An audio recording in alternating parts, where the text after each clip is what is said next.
حکومت لینے کے حق میں نہیں تھی، حکومت بنانے کے لیے بعد مشکلات کا سامنا رہے گا۔ جاوید لطیف کے پروگرام تجزیہ میں گفتگو۔ ان کا مزید کہنا تھا کہ سیاسی جماعتوں کی ناراضگیاں ملک کے حق میں نہیں۔ ان حالات میں مالیاتی اداروں کو کوئی خط لکھے گا وہ ملک کا دشمن ہی ہوگا۔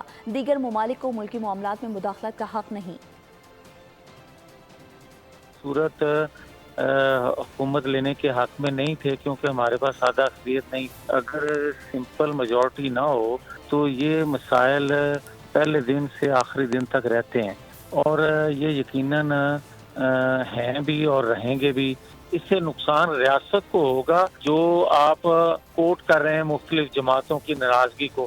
کن حالات میں اگر مالیاتی اداروں کو کوئی خط لکھے گا پاکستان کے مفادات کے خلاف تو وہ پاکستان کا دشمن تصور ہوگا، وہ کبھی پاکستان کا خیر خواہ تصور نہیں کیا جا سکتا۔